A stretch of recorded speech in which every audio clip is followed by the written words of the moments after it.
Hi friends, welcome to my channel Prema Ari Designer.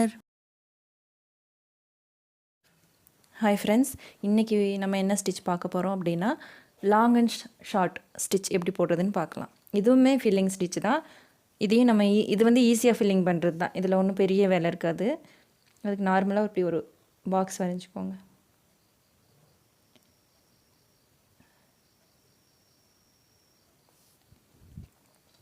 இப்படி box ஒன்று வரைஞ்சிக்கோங்க. இப்போ இதுக்கு வந்து அவுட்லைன் நம்ம கொடுக்கணும். சரிங்களா? அவுட்லைன் கொடுத்துட்டு தான் நம்ம எப்பயுமே ஃபில் பண்ணணும். ஆனால் இது வந்து நான் உங்களுக்கு சொல்லி காமிக்கிறேன், நீங்கள் அவுட்லைன் போட்டுக்கோங்க. சரியா? அவுட்லைன் கூட இதை நான் முடிச்சுட்டு ஸ்டிச்சை முடிச்சுட்டு நான் உங்களுக்கு சொல்லி காமிக்கிறேன் அப்படின்னு சொல்லிட்டு ஃபில் பண்ணிவிட்டு நம்ம போட்டோம்னாலும் நல்லாயிருக்கும். ஆனால் நம்ம என்ன பண்ணிடுவோம், ஒரு டிசைனுக்கு வெளியில் இப்போ ஒரு லைனுக்கு இந்த லைனுக்குள்ளே தான் போடணும் அப்படின்னா நம்ம அந்த லைனுக்கு வெளியில் கொண்டு வந்துடுவோம் ஸ்டிச்சை. அதனால் அப்படி பண்ணாமல் இருக்கிறதுக்காக தான் அவுட்லைன் கொடுத்துட்டு பண்ணுங்க அப்படின்னு நான் சொல்கிறேன். இப்போ எப்படி பாருங்கள், கொஞ்சம் லாங் செயின், நம்ம சின்ன செயின் போடுவோம் இல்லை, எப்படி இவ்வளோ இந்த அளவுக்கு போடுவோம். இப்போ அந்தளவு இல்லாமல் ஒரு 2 செயின் தள்ளின்னு வச்சுக்கோங்க. கொஞ்சம் லாங்காக போட்டுக்கோங்க. அவ்வளோதான், ஒரே ஈவனாக கொண்டு வாங்க. இப்படி தான் எண்டு வர இடத்துல நீங்கள் சின்னதாக போட்டாலும் ஒன்றும் பிரச்சனை இல்லை. சரியா? இந்த இடத்துல குட்டி லாக் பண்ணிக்கோங்க. பண்ணிவிட்டு நம்ம அப்படியே ஆப்போசிட்டில் திருப்பிடலாம். இப்போ திருப்பிட்டு என்ன பண்ணணும் அப்படின்னா, இந்த இடம் இருக்கு இல்லையா, நம்ம ஏற்கனவே ஒரு ஸ்டிச் போட்டிருக்கோம், லாங்காக இருக்குது பார்த்தீங்களா. இப்போ நம்ம அதுக்கு மிடில் ஒரு ஸ்டிச், மிடில்னால் நீங்கள் அதுக்குள்ளே போட்டுறக்கூடாது, பக்கத்தில் அந்த ஸ்டிச்சுக்கு நடுவில் வர மாதிரி போடணும். கேப் இல்லாமல் போடணும். ஒவ்வொரு ஸ்டிச்சுக்கும் நடுவில் கொண்டு போகணும். அவ்வளோதான்.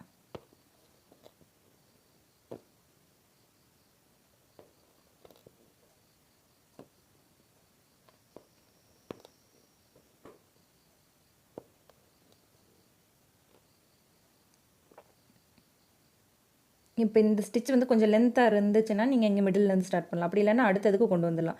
இப்போ நான் இங்கேயே ஸ்டார்ட் பண்ணுறேன். சரியா? கரெக்டாக அந்த மிடில் இது பண்ணுங்கள், செயினை போடுங்க. இல்லை ஒன்றும் இல்லை, அவ்வளோதான். இந்த ஸ்டிச் ஈஸியான ஸ்டிச் அதுதான். இந்த பார்டரில் மட்டும் கரெக்டாக நீங்கள் இது பண்ணணும். இதுவும் மேட் ஃபில்லிங்கும் இதே மாதிரி தான் வரும். ஆனால் மேட் ஃபில்லிங் வந்து ஒரு 5 லைன் 6 லைன் நம்ம போட்டுட்டு அப்புறம் போடுவோம். ஒரே மாதிரி 5 லைன் போட்டுட்டு அடுத்து மாற்றி போடுவோம். அவ்வளோதான்.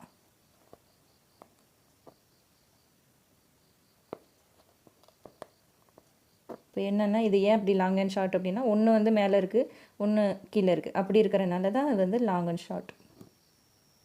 இது பார்க்க உங்களுக்கு எப்படி இருக்கும் ஃபுல்லாக அப்படின்னா, இந்த நம்ம பாயெல்லாம் இருக்கும் இல்லையா, அந்த மாதிரி இருக்கும்.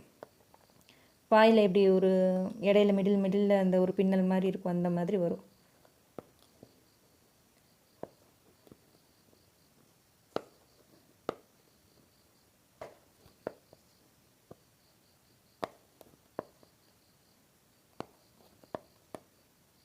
இப்போ இந்த இடத்துல நம்ம அப்படியே ரிட்டன் வளைச்சி கொண்டு போகிறோம்.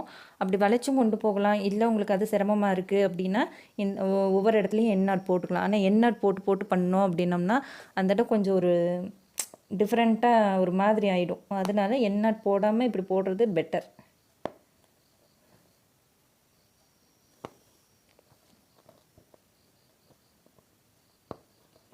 நூல் இடையில பிசுறு வந்துருச்சு, தெரியுதா? என்ன தான் எப்படி ஹேண்டில் பண்ணுறவங்களா இருந்தாலும் இந்த பிசுறு வரத்தான் செய்யும். அது ஒன்றும் பண்ண முடியாது. அது நம்மளுக்கு ஓரளவுக்கு கரெக்ட் பண்ண முடிகிற அளவுக்கு இருக்குது அப்படின்னா கரெக்ட் பண்ணிடலாம். இது வந்து ஒன்றும் பெருசாக இதாகாது. அதனால் நான் அப்படியே போடுறேன். பிசுறு உங்களுக்கு தெரியுதா? இந்த இடத்துல இருக்குது. தெரிஞ்சுக்காது, வெளியில் அவ்வளோவா தெரிஞ்சுக்காதுங்கிறனால அதை நான் கண்டினியூ போடுறேன். அதாவது நூலும் கட் ஆகாது. அப்படி இருக்கும்போது நம்ம போடலாம், ஒன்றும் பிரச்சனை இல்லை.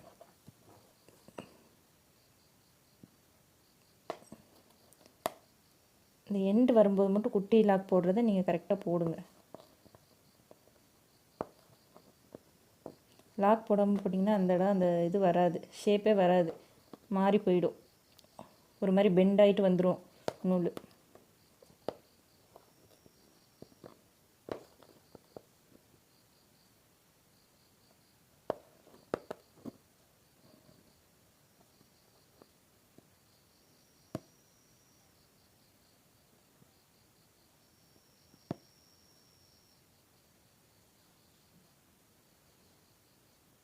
நூல் வேறு நூலும் சேர்ந்து வந்துருச்சு.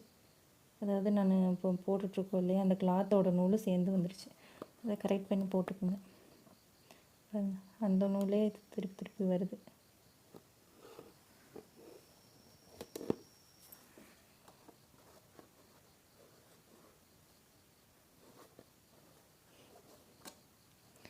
இப்போ நான் வேறு நூல் ஜாயின் பண்ணிவிட்டு போட்டு காமிக்கிறேன்.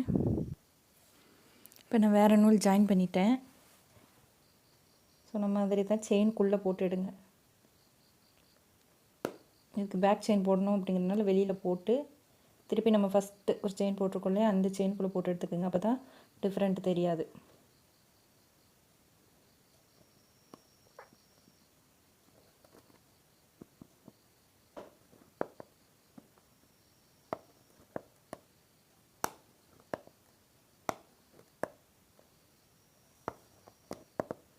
இந்த மாதிரி ஒரு சின்ன பாக்ஸோ இல்லை ஒரு சர்க்கிளோ ஏதோ ஒன்று போட்டு நீங்கள் ஃபில் பண்ணி பார்த்துட்டு ஸ்டிச்சு ஈஸியாக தானே இருக்குது அப்படின்னு சொல்லிட்டு போடாதீங்க. ஒரு அதில் ஃபில் பண்ணி பார்த்துட்டு அதுக்கப்புறமா நீங்கள் போடுங்க. சரியா? டிசைனில் ஃபில் பண்ணுங்கள்.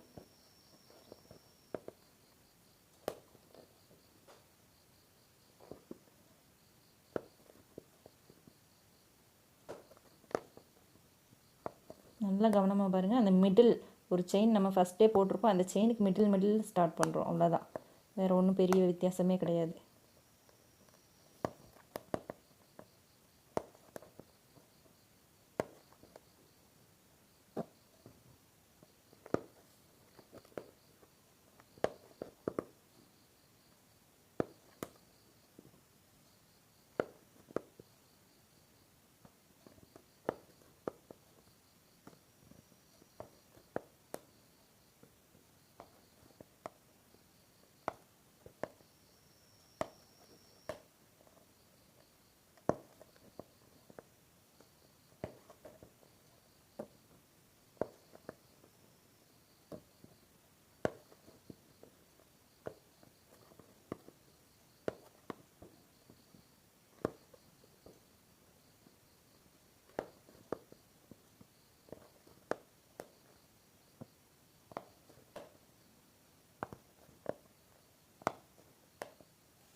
இந்த ஸ்டிச்சை நம்ம லாக் பண்ணி கொண்டு வரும்போது ஒரு சின்ன கேப் இடையில வர்ற மாதிரி தெரியும்.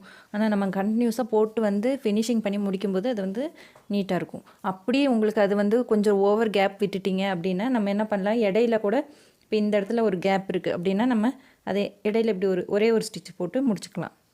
எதாவது கேப் இருந்துச்சுன்னா அதை நம்ம ஃபில் பண்ணிக்கலாம். அதெல்லாம் வந்து ஃபினிஷிங் பண்ணுறதுக்கான ஒரு இது, அது தேவையில்லை. ஆனால் நீங்கள் இப்படி கொஞ்சம் போடும்போதே கரெக்ட் பண்ணி போட்டுட்டிங்க, லாக்கெல்லாம் பக்கமாக போட்டு நெருக்கமாக டிசைனை போட்டுட்டிங்கன்னா அந்த மாதிரி பண்ண தேவை இருக்காது.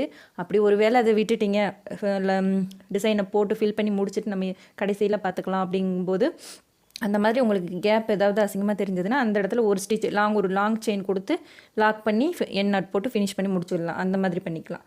இப்போ இதில் எதுவும் அந்த மாதிரி பெரிய கேப் ஒன்றும் இல்லை. ஆனால் அப்படி ஒரு வேலை கேப் உங்களுக்கு வந்தது, அது வந்து அசிங்கமாக இருக்குது அப்படின்னு உங்களுக்கு அப்படி தெரியுது அப்படின்னா நீங்கள் அந்த மாதிரி ஃபினிஷிங் பண்ணிக்கலாம்.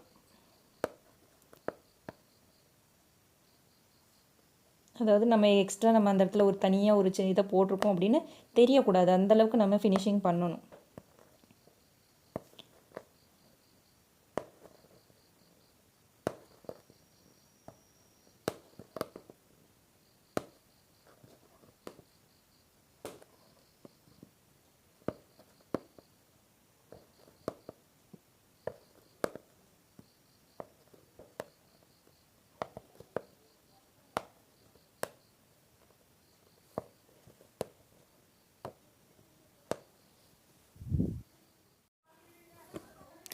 பாருங்கள், இதை ஃபினிஷ் பண்ணுற ஸ்டேஜுக்கு நான் கொண்டு வந்துட்டேன். எப்படி போடுறேன், எந்த அளவுக்கு ஃபில் பண்ணியிருக்கோம் அப்படிங்கிறத பார்த்துக்கோங்க. இப்படி இவ்வளோ தான் அந்த ஸ்டிச்சு.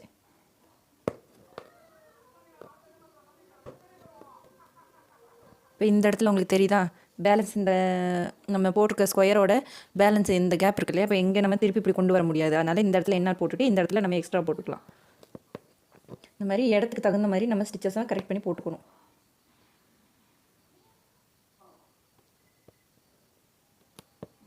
இப்போ அந்த இடத்துல நம்ம என்ன போட்டு நான் ஃபினிஷ் பண்ணிட்டேன். இப்போ இந்த இடம் இருக்கு இல்லையா, இங்கே வந்து நம்ம போட்டு இது பண்ணிக்கலாம். பேலன்ஸ் இருக்கிற இடத்த ஃபில் பண்ணிக்கலாம்.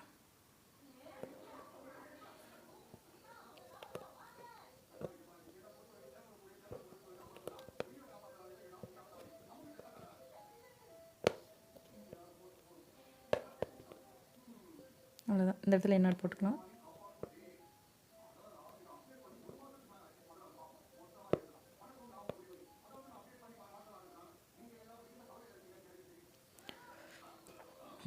எக்ஸ்ட்ரா இருக்க த்ரெட் இழுத்து விட்டுக்கலாம்.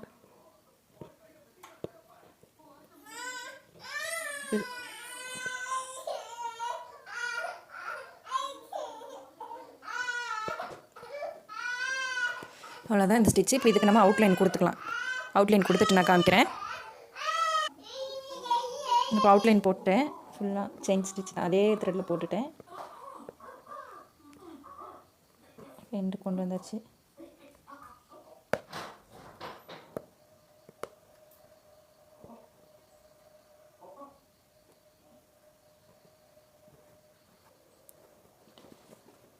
இப்போ த்ரெட் வந்து கொஞ்சம் முடிய போகுது. நான் சின்ன சின்ன த்ரெட்டாக தானே எடுத்து இது பண்ணியிருக்கேன். அதனால் வந்து த்ரெட் இந்த இடத்துல முடிய போகுது. அதனால் கொஞ்சம் பொறுமையாக அப்படி வெளியில் எடுத்து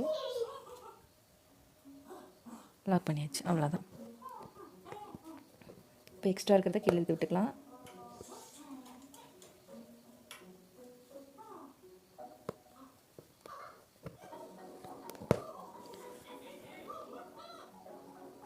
அவ்வளோ தான் லாங் அண்ட் ஷார்ட் ஸ்டிச்சு.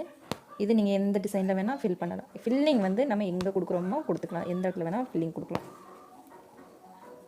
சின்ன த்ரெட்டாக இருந்தனால வெளியில் வந்துருச்சு. ஓகே, அவ்வளோதான். ஃபினிஷ் பண்ணிட்டோம். இப்போ இதுதான் நாங்கள் உங்களுக்கு தெரியுது அந்த பாய் மாதிரியே, அந்த பாயில் எப்படி இருக்குது ஒரு டிசைனு, ஒரு இது இடையில இருக்கும் பார்த்தீங்களா, அந்த மாதிரி இருக்கும். அவ்வளோதான். இப்போ இந்த இடத்துலலாம் கேப் இருக்கிறது மாதிரி உங்களுக்கு தெரியும். லாங் ஜூமில் இருக்கிறனால அது உங்களுக்கு அப்படி தெரியும். நார்மலாக பார்க்கும்போது அது வந்து அசிங்கமாக தெரியாது.